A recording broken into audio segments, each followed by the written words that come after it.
Hello, and welcome to another episode of The Savvy Entrepreneur.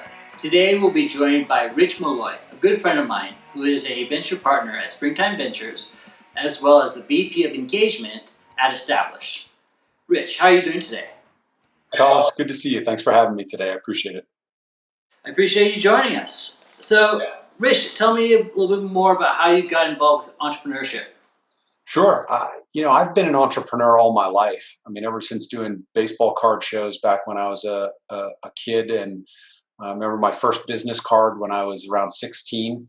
Probably around 16 is when I had my very first business card and tried making a business aside from mowing lawns and delivering newspapers and trying all sorts of other stuff. But my dad has worked for himself since I was 3, and so I just grew up with in that vibe of being around an entrepreneur, and so it's just always been part of my life. And in between jobs and changing careers, I've always been able to fall back on just doing some consulting work. Just go out and find some clients and do some work, and they turn into longer jobs.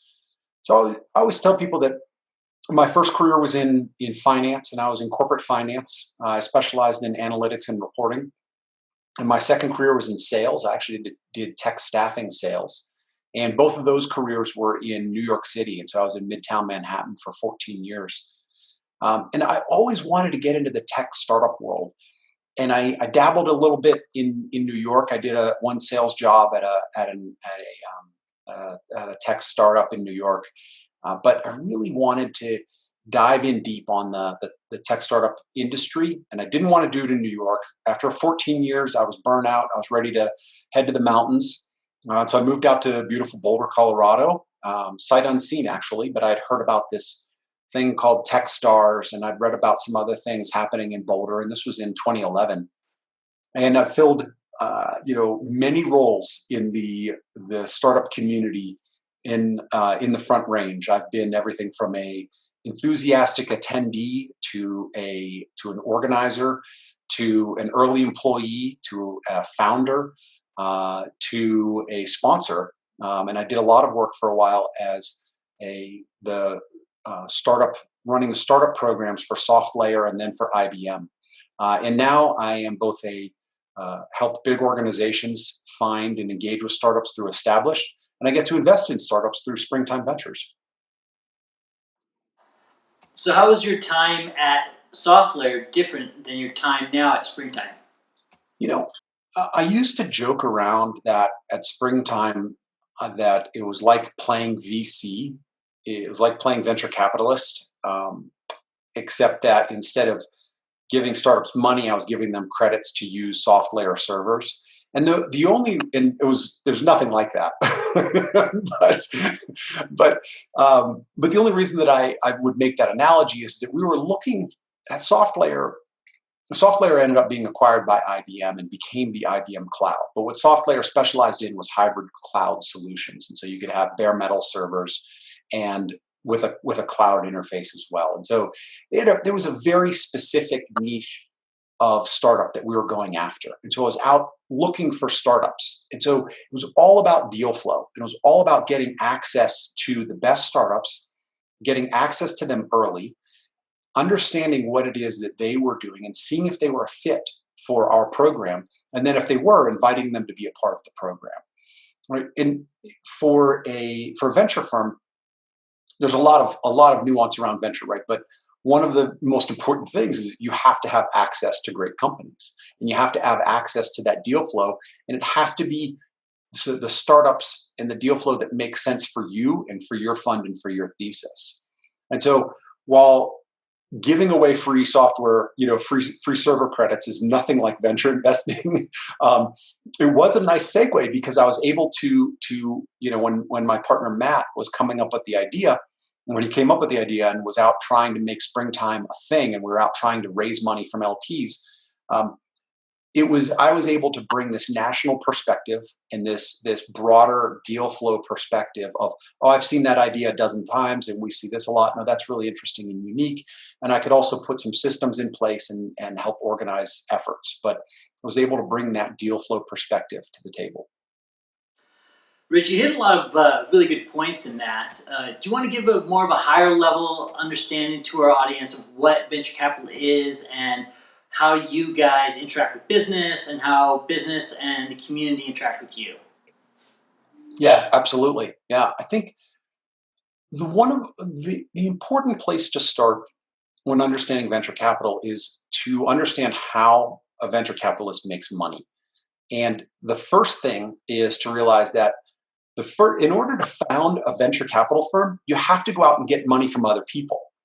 And so, as we were raising the fund one for Springtime, we were in the same position as the startups that were pitching us. So as a startup we would take a meeting with a startup that was pitching us, and then the very next meeting we would be pitching a potential LP, right? LP stands for limited partner.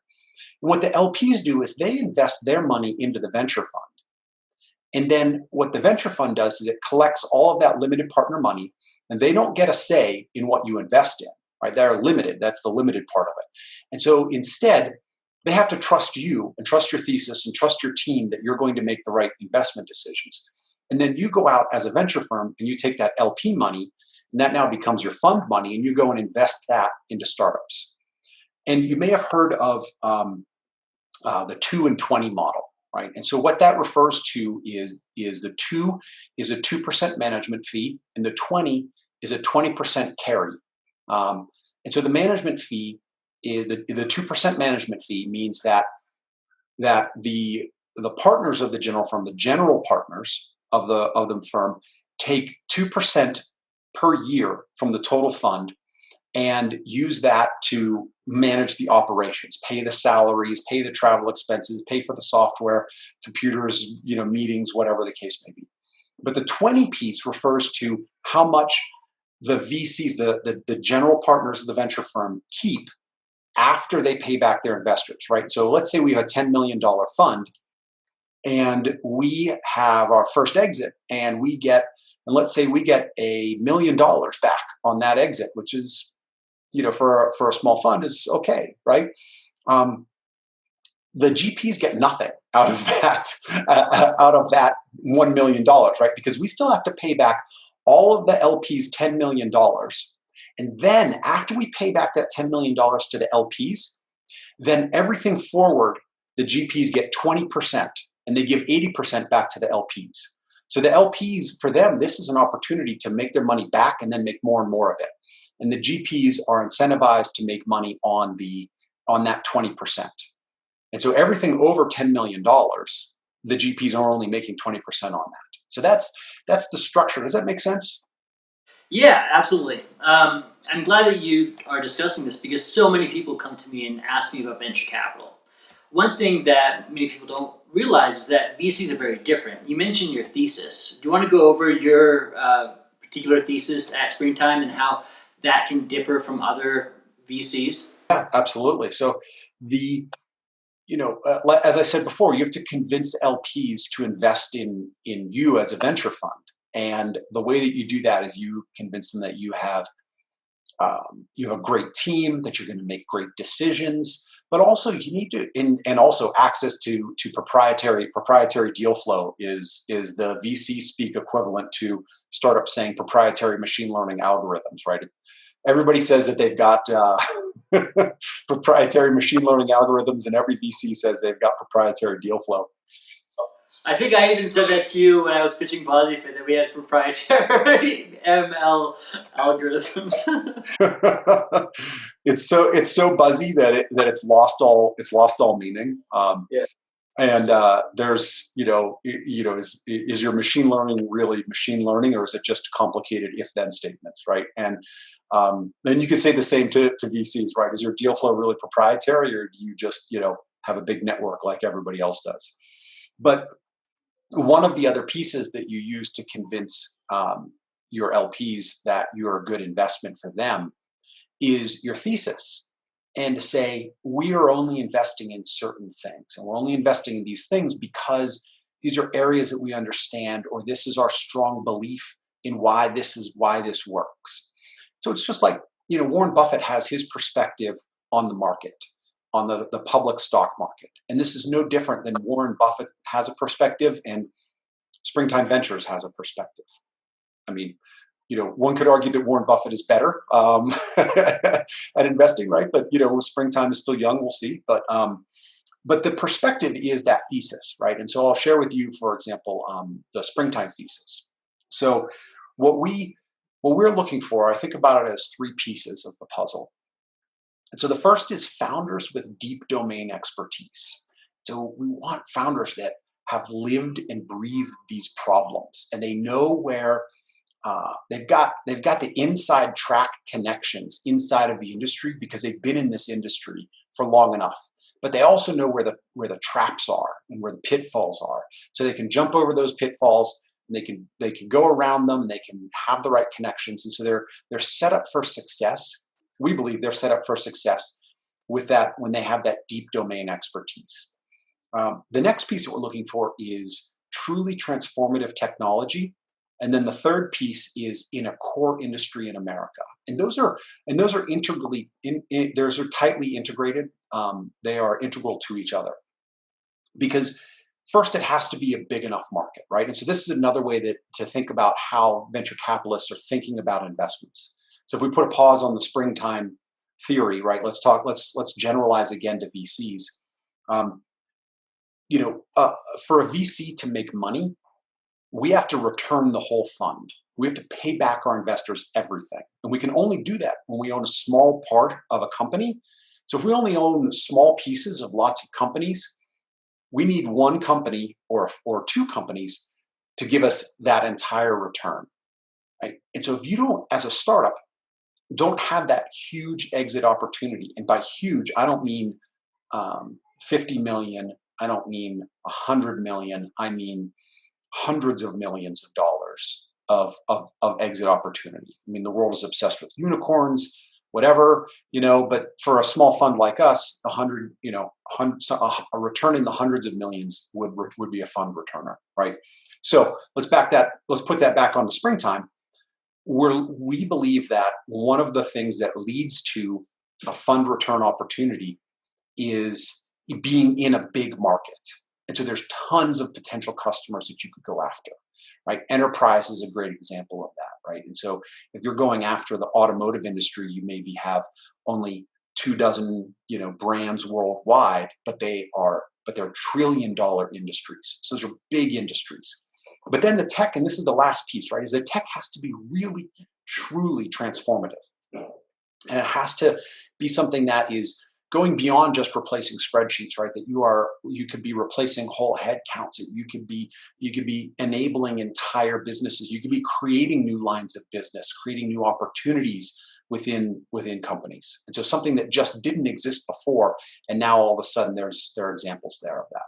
So I'll give you a quick example that ties all those pieces together for us. Was a company called True Coach, and True Coach we just recently sold, and so we had our first exit. It was a very quick exit, but we invested in True Coach in 2018. What they do is that they enable professional trainers, physical trainers to, they enable physical trainers to remotely manage their clients. And so there's no way if you're a physical trainer, there's no way for you to scale yourself, right? You've got to show up at the gym with your client. You got to get on the phone with them. You got to coordinate. You got to schedule. Blah blah blah. Nothing was out there for a physical trainer to be able to engage with their clients at scale until True Coach came around. And so True Coach was founded by not a husband and wife team. A husband and wife that had previously owned a gym. They had owned a CrossFit gym and a weight building gym, and Casey founded it. And he was a gym owner, right? So he felt that pain, and he was a physical trainer, and he was trying to scale himself to train multiple people all over the country, all over the world, right? And so he built True Coach in order to solve that problem.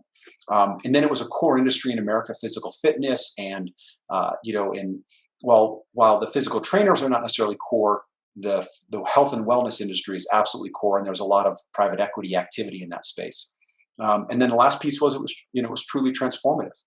And so that True Coach had a very short quick exit, but that was a testament to the success of Casey Jenks and Robbie Jack at building that up. Congratulations on the exit. I know that's a big deal, so that's awesome. Congrats. Yep, didn't return the fund yet, so we still got to get up to that. Baby steps, right? Baby steps. Exactly. So, in addition to having good, those three things that you alluded to, there's also timing.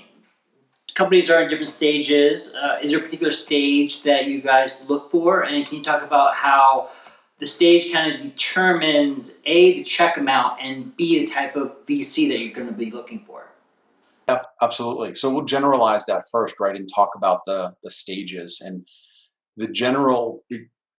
Going back maybe a dozen years ago, there was really venture capital started at Series A and then went out from there. And so you hear Series A, B, C, D, right? Series A used to be the first institutional funding round, right? So before friends and family and everything, before everything else, it was if you were raising money from venture capitalists, they were Series A venture capitalists.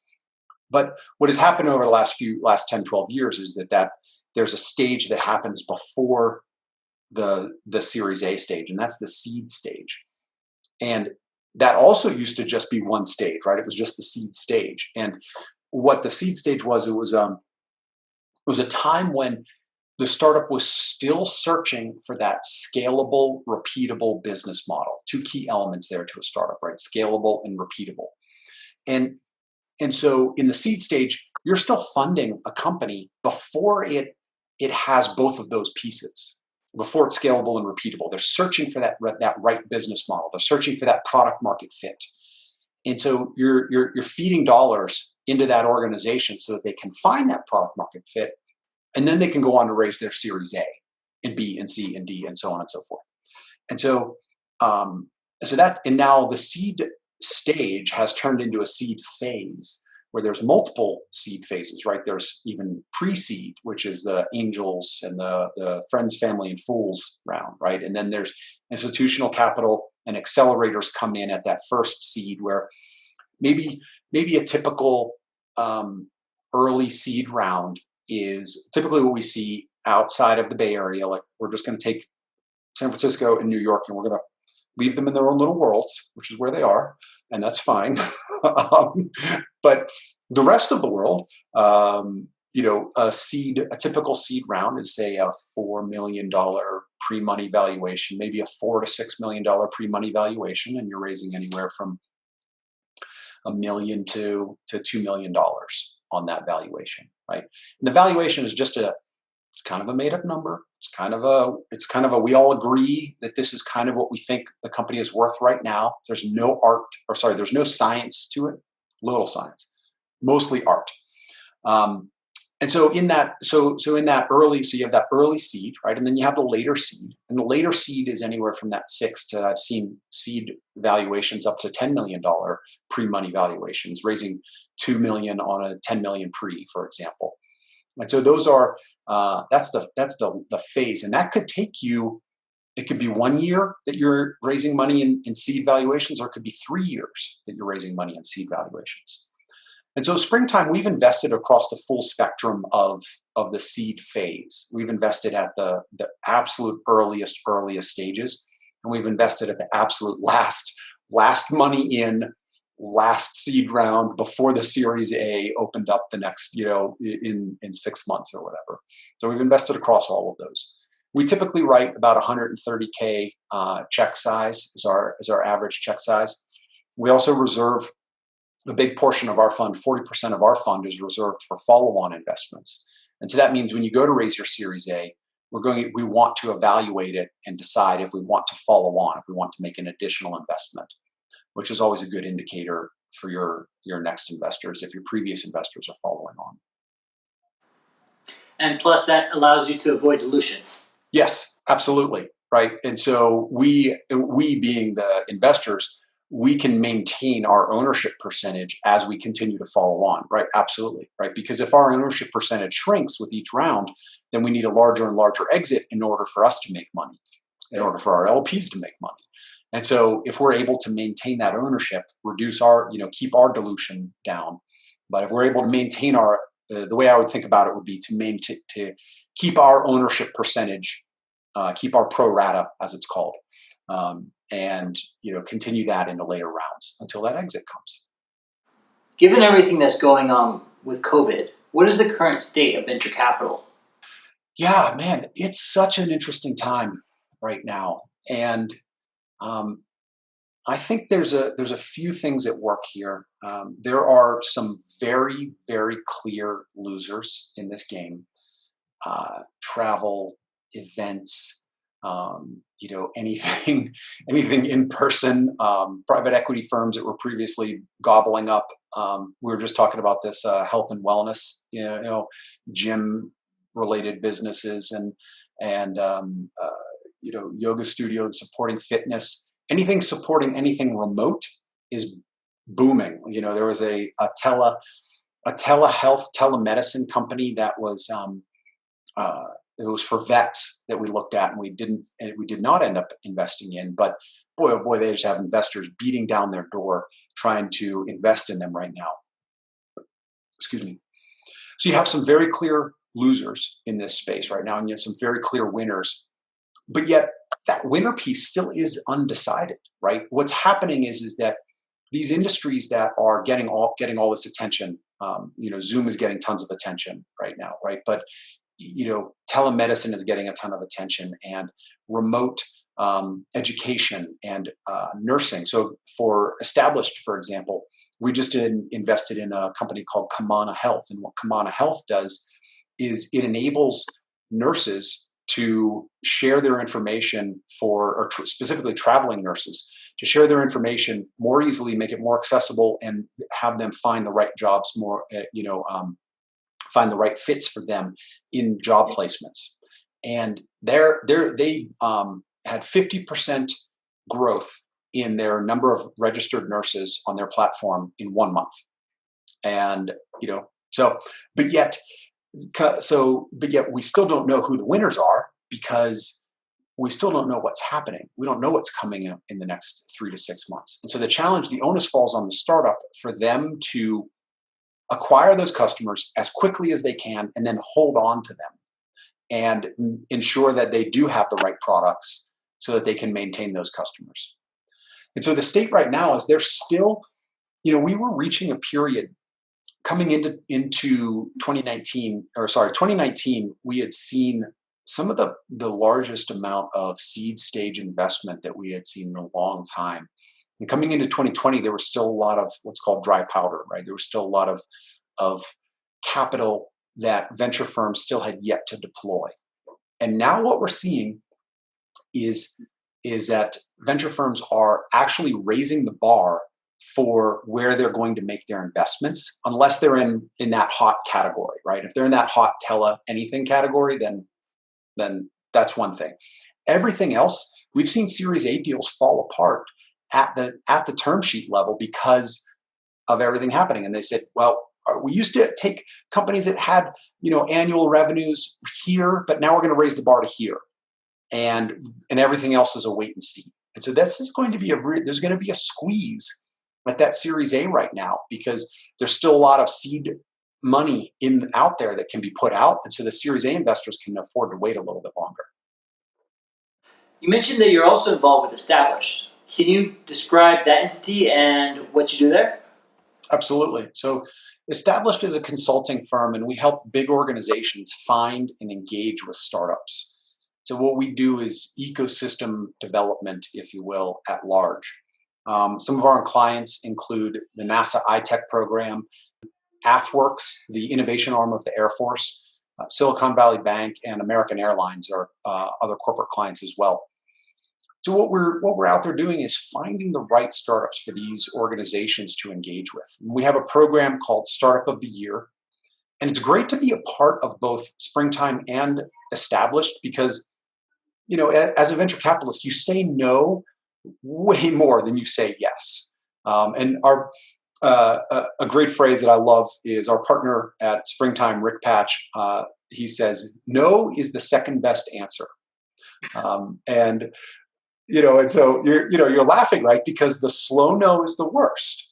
And this is a VC thing, is that you drag out saying no, and you never hear back from them, and they ghost you. And so no is the second best answer. And so now at Springtime, when we say no, or even before we say yes or no to a company, I could say, I have all these other resources for you through Startup of the Year. And Startup of the Year is a global startup network and competition. And we find all these great startups, and then we present them with opportunities. Like, for example, we have a special award for veteran founded startups. And so if you're a veteran watching this and you have a startup, we have a $10,000 cash prize for the .us Veteran Startup of the Year award. And that's brought to you by the people that own the .us domain, because they want that .us to really resonate as this is a US company. This is a company focused on growing the American economy. And so and I'll add one other thing here about AFWorks, because AFWorks is a great program that is a fast contracting method to get the Air Force as a client. So you can get a yes or no from the Air Force within 60 days of applying. And it's a phased program. They use SBIR dollars, which is the Small Business Industry Research Program. And you can get a $50,000 contract for 3 months, and they will pay you to do customer discovery to find a paying customer in the Air Force. And then that takes you to a phase two. And the phase two can be anywhere up to 750,000 or up to 1.5 million. Excuse me, I think right now it's only up to $1 million. But this is a great way to have the Air Force as a customer. And they're looking for businesses that you may not typically think of as working with the DoD, right? So it's not like source programmable guidance or missile systems or something like that, right? It's a great example is a company out of Austin, Texas called CareStarter, and CareStarter just helps families find the right resources that they need locally when they move to a new city.